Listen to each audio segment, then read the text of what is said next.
નમસ્કાર દર્શક મિત્રો, આપ જોઈ રહ્યા છો B1 ન્યૂઝ। હવે જોઈએ અગત્યના સમાચાર। આજ રોજ બીજેપી દ્વારા ધોરાજી ખાતે ઉપલેટા અને ધોરાજી વિધાનસભાના મંડળોની સદસ્યતા અભિયાન અંગે કાર્યકર્તાઓની કાર્યશાળાનું આયોજન કરવામાં આવ્યું હતું।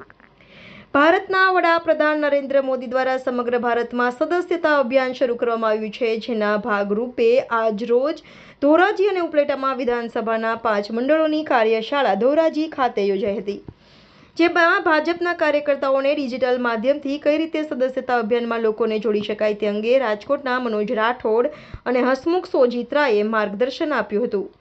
આ કાર્યશાળામાં ધોરાજી ઉપલેટાના ધારાસભ્ય મહેન્દ્ર પાડલિયા સહિત અનેક ભાજપના આગેવાનો જોડાયા હતા। રિપોર્ટર કૌશલ સોલંકી, B1 ન્યૂઝ ધોરાજી। દર્શક મિત્રો, B1 ન્યૂઝને લાઇક, શેર, સબસ્ક્રાઇબ કરો, બેલ આઇકન પ્રેસ કરો।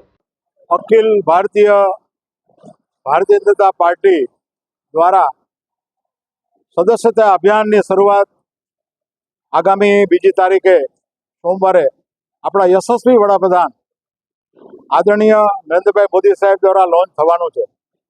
એના સંદર્ભમાં પ્રદેશ ભારતીય જનતા પાર્ટીના માર્ગદર્શન હેઠળ અને રાજકોટ જિલ્લા ભારતીય જનતા પાર્ટીના માર્ગદર્શન હેઠળ આજે અહીંયા ધોરાજીમાં કાર્યશાળાની શરૂઆત થઈ।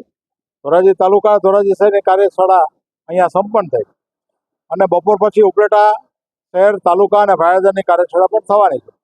આ સદસ્યતા અભિયાન અગાઉ જે 10 કરોડનો લક્ષ્યાંક હતો દેશનો, એ લક્ષ્યાંક પ્રમાણે ગુજરાતના અને રાજકોટ જિલ્લાના ફાળે અને ધોરાજી ઉપલેટાના ફાળે જેટલી લક્ષ્યાંકો છે એ લક્ષ્યાંક કરતાં પણ વધુ સંખ્યામાં નવા કાર્યકર્તા નોંધવાનો એક અલગ પ્રકારનો ઉત્સાહ કાર્યકર્તામાં જોવા મળે છે।